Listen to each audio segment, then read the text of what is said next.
Hello world, I've had a classical music weekend inspired by the 1959 BBC clip about the audiophiles that I reacted to the other day. Of course, I dug out a load of my vinyl. Now, all of my classical vinyl is second-hand, third-hand, fourth-hand, fifth-hand stuff, either from charity shops or library sales. Nothing really brand new, and certainly nothing expensive off eBay, anything like that. So I started out there, and I have to say I was absolutely mesmerized, but we'll come back to that as I talk about the pieces that I listened to. I then had a hankering to compare the quality of classical music on vinyl compared to classical music on the radio. The radio is a great source of music from whatever genre, but classical music in particular, because if you go to the right radio stations, you'll find that the music has been altered in as little and as subtle a way as possible. They do have to make compromises in order to broadcast either on FM radio or on internet radio or DAB. We'll talk about what those are a bit later. Try not to get too technical, and let's start. Okay, so the first thing that I listened to is Kodai, the Hariyanos Suite. I love my Eastern European composers, and so that's what I went to on vinyl. This is side one, it's the Hariyanos Suite. I'd love to have been able to have listened to the whole musical play, but I don't have it. This is actually, it's a Decca release. Isvan Kurtesh, I'd like to butcher his pronunciation a bit further, but I'm afraid I can't, with the London Symphony Orchestra. Now, if you've got this, these are to a penny, don't overpay for them. They're everywhere. This How to Give Yourself a Stereo Checkout. I think it's the last item. Yeah, musical piece, extract from Hariyanos. It is this performance. Okay, this is the full suite. This is just an extract from the suite. It's very, very lively and animated. The stereo effects come across in spades, which is why it's on a Give Yourself a Stereo Checkout thing. This is a reissue, but if you can find it, it's a really great performance to listen to. And as I say, very, very lively, animated. The stereo comes across in spades. Absolutely love it. The next thing I listened to was a major curveball. I don't think I've ever listened to this. It came out of a library sale. I'd like to say Colchester Library, circa 1989, 1990, something like that. If I have listened to it, it was such a long time ago. When I opened it up, took it out of its sleeve. This isn't the original inner sleeve. The original I've just dumped unceremoniously on my settee at the moment. It's got all kinds of Colchester Library or Essex Library stuff all over it. But it was absolutely covered in surface marks and it looked like, oh my God, is this even going to play? But strangely enough, it played. This is Smetana. It's the Bartered Bride. Again, it's not the whole Bartered Bride opera. That's too highbrow for even me. But it's there are three very popular instrumentals from there, which are called the Polka, the Furiant, and the Dance of the Comedians. And they're absolutely brilliant. Side one has the Moldau on it as well, which is a symphonic poem. Playing this, even in its absolutely filthy state, was like listening to nectar from the gods. Side B is Dvorak, Carnival Overture, and 4 Slavonic dances. I have actually found this on Apple Music as well. So the conductor is George Schell, and it's the Cleveland Orchestra. So if you look up Smetana, George Schell, Cleveland Orchestra, you will find this whole LP on Apple Music. But thick, beautiful strings, and where there is an obvious accompaniment, let's say a pastoral accompaniment of percussion and flutes wending their way in the background, and then those strings come across playing those glorious Eastern European folk melodies, and the difference is wonderful. The amount of depth to the recording. In other words, yes, the pastoral accompaniment might be further away. Those strings are close to you. It's absolutely wonderful to behold. And this is an absolutely great performance as well. I would, as I say, I'd like to find The Whole Bartered Bride as conducted by him. My favourite piece of classical music ever is Tchaik 6. If Smetana, Dvorak, etc. were lusty Eastern Europeans, and you can imagine them dancing around waving their tankards of beer, clunk together, and then we'll pull a bird, and then whatever. Tchaikovsky would have been your gin and tonic man. You don't need to know that Tchaikovsky was gay. He obviously was gay, but you don't need to know that to listen to the slow parts of the first and second movements of this symphony, because it's camper than Christmas. It's full of angst and pathos.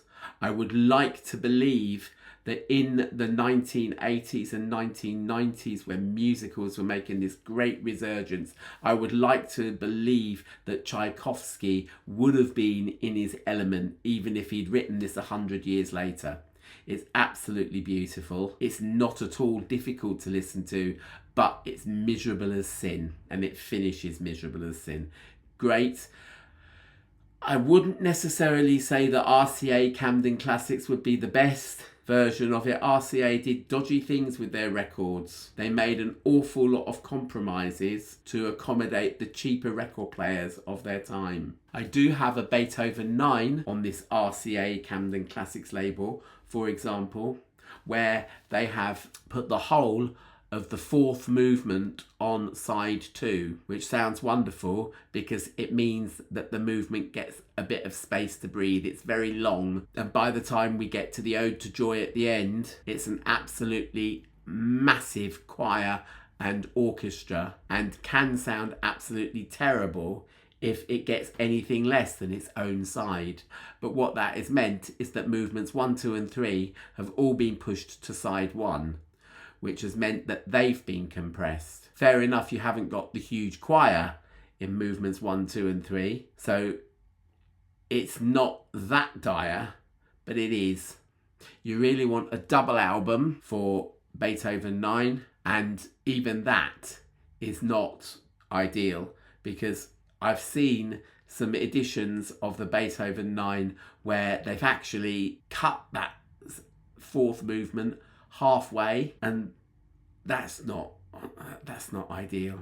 Very, very strange program choices. If you want to listen to Beethoven 9, and it's a complete aside because I haven't listened to it this weekend, but if you do want to listen to Beethoven 9, get a CD. Prokofiev, Romeo and Juliet. This is falling to pieces now. Again, it's selections from, but I've seen Nureyev dance to this. I've got it somewhere on my Apple TV thing. The whole thing is absolutely great.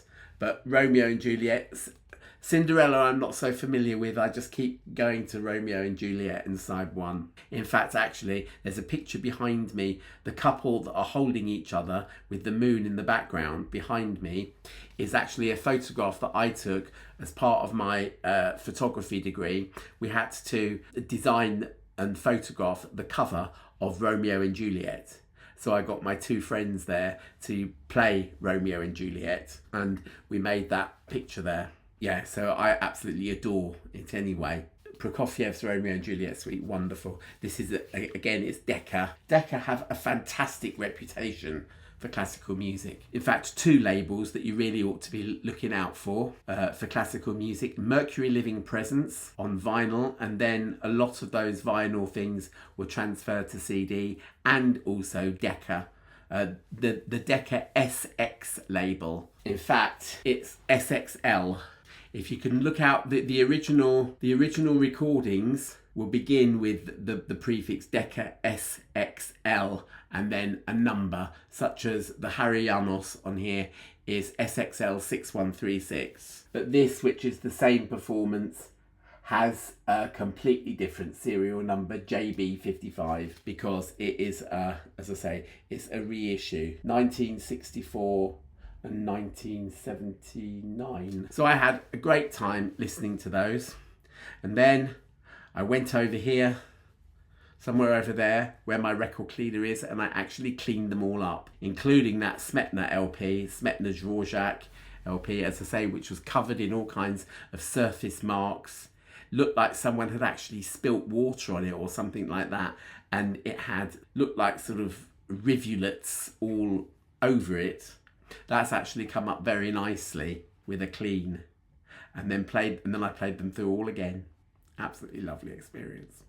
So then I thought, well, if classical music sounds so good on vinyl, even with crackles and pops, what does it sound like on Radio 3? So I went to BBC Sounds and put Radio 3 on. I did a lot of investigating as well, a bit of research online, and I'm going to put a link to this website down below because it's very interesting. When you're listening to BBC Sounds, which is the radio department, as it were, of the BBC iPlayer, via Wi-Fi, as accessed by a tablet, phone, computer, you're getting a full 320 kbps AAC file. Now that sounds, and there are a few more initials as well, which I don't really understand that, but that sounds quite daunting. But the original digital file was called the MPEG file. There's MPEG 1, MPEG 2, which was used for DAB digital radio broadcasting in the UK at the end of the 90s and sounded absolutely atrocious.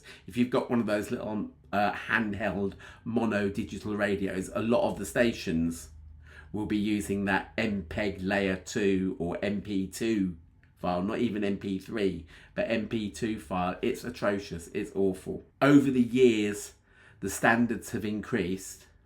All right. Now, according to this Astra 2 Sat thing, which I believe that's the satellite standard that's used by Sky, they've made this website. They say that for an MPEG file, for a file to be similar to FM quality, it needs to be between 160 and 192 kbps. And anything above that with this MPEG file is better than FM. What they've got here is that accessible worse than FM with this MP2 file, 128 to 160 kbps. Now, the BBC Sounds don't use the MPEG format. They use a better format, which is the same format that Apple have used since their iTunes and iPod days, which is called the AAC file. The AAC file, far more efficient at compressing music, because this is the point. Okay, if you were to be listening to digital music on an ordinary CD, a piece of music might well be over 1,000 kbps, typically somewhere between about 900 and 1200 kbps, and it's variable. It depends on the piece of music. But in order to be able to broadcast music online, it has to be shrunk, as it were, which is where these file sizes come in.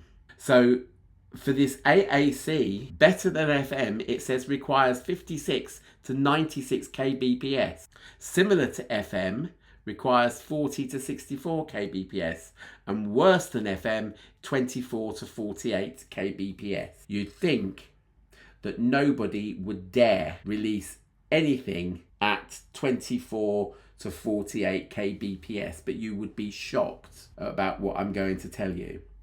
As I say, BBC Sounds is 320 kbps. If you access any of the BBC radio stations on DAB, that's one of those little portable radios, then the quality takes a big dip to 128 for most of the stations, but Radio 3, which is what I was listening to the other day, was 160. Last night I listened to the Radio 3 wind down. Gorgeous, absolutely gorgeous, and sounded even very pleasant here.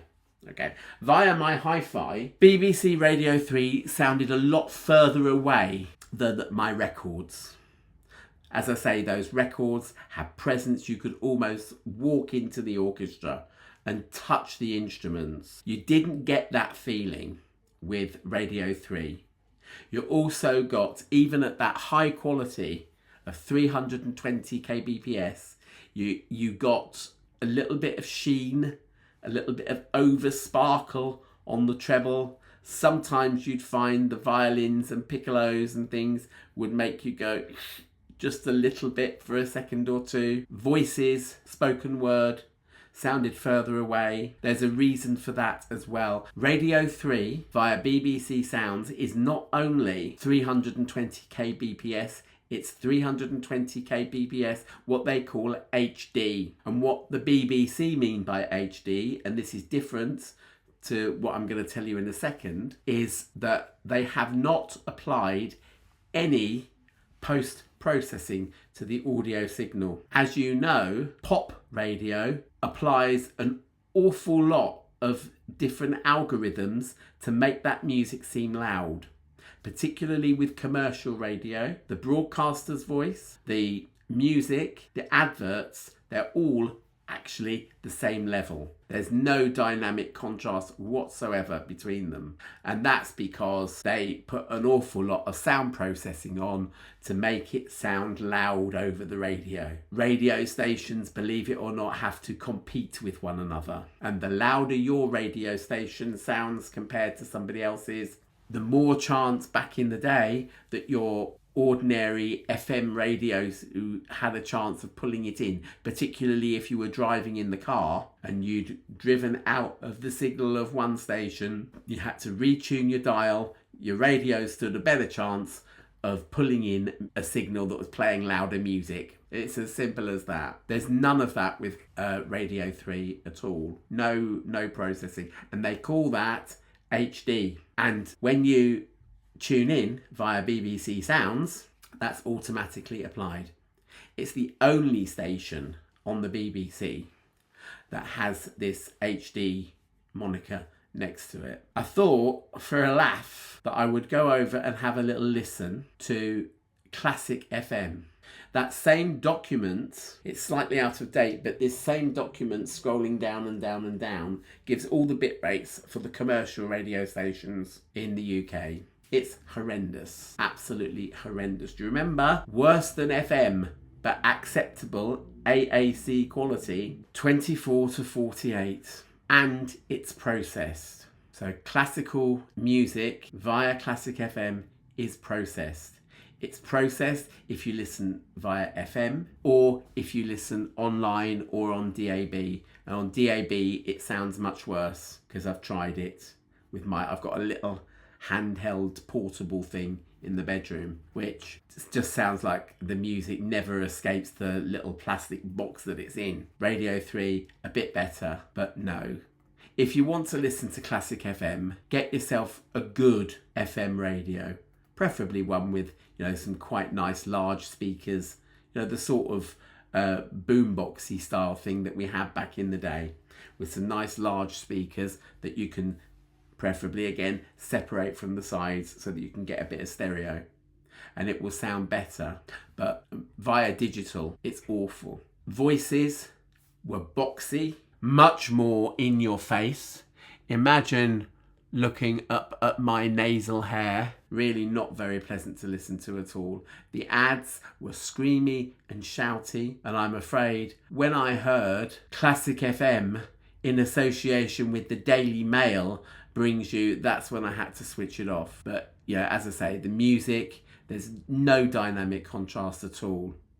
If you were following along with your score, you would be thinking, pianissimo, where's pianissimo? Fortissimo, where's fortissimo? Everything is MF, moderately loud, mezzo forte. And it's a very uncomfortable experience to listen to. There's a slight saving grace in that to access Classic FM online, and it's the same with your pop stations like Heart and Capital and all of the little local pop stations and stuff. You have to access it via an app called Global, which is on the App Store. By default, the Classic FM and the Heart and whatever all default to this 48 kbps AAC, worse than FM quality. If you go into the settings for each radio station, you can configure it to play in their HD mode. It's not the same as the BBC HD mode. The BBC HD mode simply applies to Radio 3 only, and it means that they haven't done any of this nasty sound processing that makes it sound overtly loud. Classic FM, Heart FM, Capital FM, they all do. They all apply this awful processing regardless of the genre of music, but you can switch it to HD, which changes it from 48 kbps to 192. So they broadcast it in 2 streams and you can switch which one you want to listen to. Could be useful actually if you're walking around with your phone and you've got your little headphones on, you're using your 5G data, you don't want to be listening to 192 kbps because that's going to eat your data. You want to be listening to 48. Not going to sound particularly nice, but it's not going to be eating your money either. So that's it really. Had a wonderful time with my classical music. I will be obviously listening to a lot more.